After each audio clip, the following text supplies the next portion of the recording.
Welcome to another episode about my writing process. In this episode, I'm going to be talking about getting down the specific details for the characters in my story.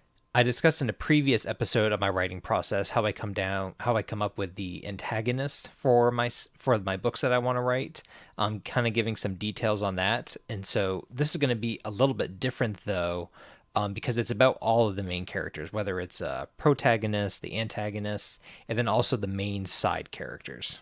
As a reminder, I am very detailed oriented when I plan my book. I like to structure the plot, the characters, the setting, and all of the elements in there. I want them to be well established before I begin writing and even before I begin the outline to my book. When detailing the specific information on the characters that are going to be in my book, I actually incorporate this into my outline document for my book. So I just opened up a Word document. I use Word, and right at the beginning, the very first thing that I do is list the character in order of who's the most main character, I guess you could say, versus down to your lesser main side characters. Why do I start with detailing information on my main characters in the outline before I actually get to the outline? There is a specific reason for this, and it's because the characters exist outside of the story that I'm going to be telling in my book. So if you think about how the book's structured, let's just start with the beginning with the introduction, the hook, the prologue, whatever brings in the reader and introducing the main characters. I understand that characters will be introduced as the book goes on, but let's just assume that the main characters are introduced within the first chapter or two.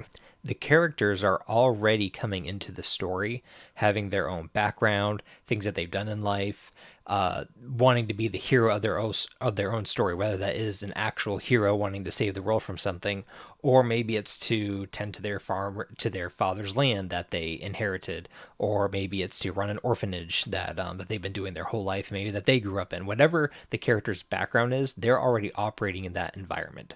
So before I come along and shake up their lives or do whatever I need to do with their story arc, they've already been living their lives. And so for me, it's important that I focus on the characters first so I have an understanding of how they will behave in the story situations that I put them in.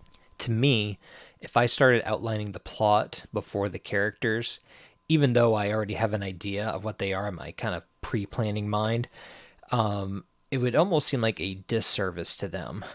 Me setting up a story, going through the plot, and then just kind of dragging them through it, I guess you could say. I want to be able to understand who they are before even coming to the table and bringing them through the story.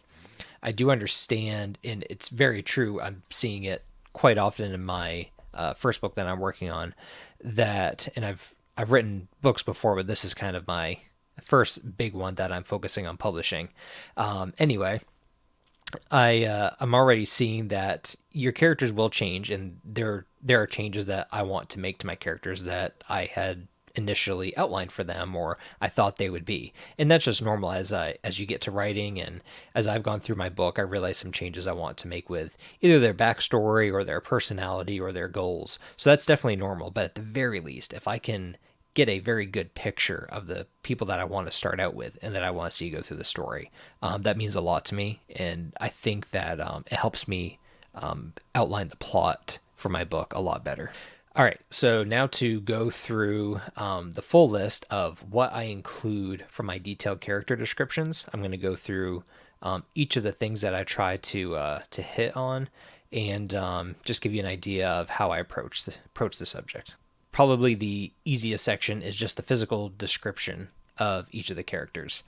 This one goes very quickly because I definitely already have in mind what they look like, from their hair color to their eye color, how tall they are they fit, are they maybe malnourished, are they a little overweight, are they strong, are they weak, just all going through the whole spectrum of their physical appearance.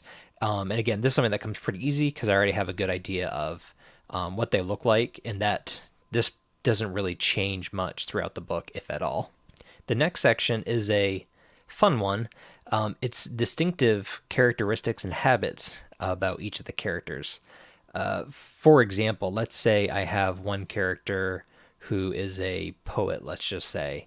And so she enjoys writing poems daily, even. And so she's thinking about the next poem that she wants to write, or next verse, or whatever the lingo is for writing poems. I never was one for writing poems. So she likes to get inspiration from people around her, or scenery, or whatever her specialty is. You might find her maybe with her head in the clouds a little bit, or constantly getting distracted by things around her as her mind goes about what she could write about something specific. So just some minor stuff there, getting into the character's head, what they like to do, and just how they are, can really bring out different mannerisms that might come out as they're talking with another character, or if they're just walking through the woods, how are they kind of behaving, and so that is very important for me because it brings that extra life to a character. Think about just in your life, maybe habits that you have. For instance, for me, I wouldn't necessarily call it a habit, but I fidget a lot. And I think it's because I always have to be doing something. I have to either be working on my book, I have to be doing chores around the house, playing with the kids, or whatever it is. I always have to go, go, go. And so someone will very much find me if I'm just sitting there fidgeting, or maybe looking around and not very being very attentive. So just that's just an example of bringing a character to life. It's something specific about them that just adds a lot of depth to them. The next portion to the story that takes up this portion probably takes up the most time is the background to the characters. I think the reason why it takes so long is because out of all the portions of the character details, this one is definitely that can evolve, and for sure evolves as the story goes on. So I have an initial background for my characters that shapes who they are, their desires, their drives, and then possibly how it links to their story arc, even though that is still, the story arc is kind of separate from their background. With the background, I really like to spend a lot of time thinking about doesn't matter the age they are. If it's an 80-year-old person in my book, a 20-year-old person, it doesn't matter. I like to spend some time thinking about what their child life was like, the region that they grew up in, their parents, their home life, what their drives and ambitions were when they were younger, and really just think of a solid, realistic character growing up in the person that they became or wanted to become. And obviously this one I don't typically let come supernaturally at first, as far as I let the characters speak to me in a way. This one I definitely tried to be a little bit more systematic with shaping their background how I want to fit my story. So this is where I definitely get in there, the architect mind that I have, really trying to pinpoint certain things in their life that can become great moments, either in their story arc or interacting with other characters throughout the book. And this is definitely something that evolves through the book. Some characters might evolve a little bit differently or heavily than others. For example, let's say I have some guy who's in his 20s, and let's say that his parents died and he grew up as an orphan. And as he got older, maybe he didn't like feeling weak or defeated, and so he wanted to become a soldier, and so that's what he did. And then that's fine, and that works out to the storyline pretty good. And let's say he's a good, tough fighter, and he's able to face his enemies, stick up for the weak and everything, and that goes great. But then I might feel maybe that he's a little bit weak on the emotion side, that I need something more from him than just being your typical kid that grew up and now he's a great, strong fighter. So maybe I change his backstory to his parents didn't die and he grew up in an orphanage, but what if his parents abandoned him? It maybe they didn't even abandon him when he was a newborn. Maybe they abandoned him when he was like 4 or 5, and maybe he remembers that. That can create a lot of trauma for the character in how they see relationships and trusting people, and that can really create interesting dynamics with the characters that he comes with. So maybe he is a strong fighter, standing up for the weak and standing up for people that he somewhat gets close to, but maybe he doesn't like to get close to people, and that can create an interesting story arc and plot point where I kind of have to throw him in a situation where maybe he's forced to trust someone, in some capacity. So as I go along with the story, if I think of something that would be interesting to make between the characters or how a character interacts with the story, I'm definitely looking to tweak whatever part of the background of that person to fit the story and make sense. And again, this is kind of why I would say 50% of the background of the character, maybe more, comes from me really structuring it, pre-planning it before I begin my outlining and then writing. And then the other 25 to 50% comes naturally as I write. I develop the character a little bit more as the story progresses.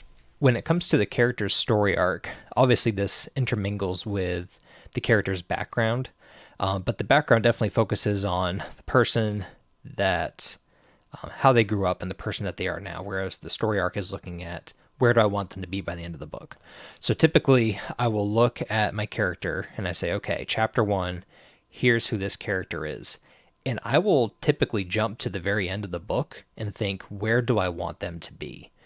So, for instance, let's just go back to the example with the orphan. I want him to be a strong warrior in chapter 1, and really just wants to, your typical good old boy, defend the weak, put down the evil, however you want to call it. But by the end of the book, I want him to, let's keep it something simple. I want him to be able to trust again. After being abandoned by his parents when he was younger, and maybe he has to let down some defenses. That's pretty straightforward, simple for this example, but from going from point A to point B, I know then that in the middle, I have to have some type of transformation where he begins to trust again, whether it's that's through the development of a specific relationship he has through the story, or maybe something huge happens towards the end of the book that just registers in him and strikes him that there are people worth trusting out there and that he can trust again. So I definitely, I try to start with, I look at where the background is, where the character is at the start of the book, and then I immediately proceed to the end where I want this character to be. And typically that means throwing them to the fire, something that they either don't want to go through, will fight against to go through, or will go through something unexpected that they didn't see coming. After that, I would say, as much as I enjoy and kind of need to plan the details of my book, I kind of let the story arc, I do let that portion grow a little bit more naturally. If I know the beginning and I know the end, during the first draft, I will put things in there at certain points to the book, connecting the dots. Say at chapter 5, I might think, okay, I know I want this character to be here by the end of this book. This is a good situation to maybe have this conversation with this other side character to kind of get him an insight to maybe forming a bond with this other character. And then a couple chapters later, something else may happen. Maybe that character that he had a bond with, he has a moment where he's can possibly trust them in a situation where he needs to. And so that's always in the back of my mind going through my story. And of course, this is where the second draft comes in, because halfway through the book or towards the end, I might realize, oh, it makes more sense for him to form this relationship with this other person rather than the character I initially chosen. And so I might make a note of that, and then during the second draft, come through and change it up. So the story arc of the character definitely evolves a little bit more than maybe other areas of my story, but at the same time, I still know where I want them to end by the book, and even where I want them to end by the end of the book can be different from where I start out, even though that doesn't really deviate too much. It can definitely be altered a little bit, and usually that comes out during the plot planning, which I will get to on my next episode, I believe. I believe that's what's going to come next, so stick around for that. Finally, I have a secret section, I guess you can call it, in my outlining for the specific details on my characters. I can't say what it is because it'll just give so much away of the planning I have for my books, but I have a, I guess that's a fifth section at the end of my character description list that gives some special world building elements to each of my characters. And that will eventually tie in over the course of my books. So that's fun for me, and would be fun for you maybe if you could find out, but I'm just going to keep it to myself for now. With all that being said, thank you for watching and sticking around. I appreciate your support. Please like this video if you did like it. and subscribe if you want to keep up with the videos that I put out. If you want to add to this discussion, or just bring something up, or you think something I said was weird, leave a comment. I will definitely see it and I'll comment back. Also, on my website, you can go to my contact form if you would rather talk one on one or start a conversation about anything. I am definitely up for that. So you can reach me through there. Again, thank you so much for your support, and I will see you next time.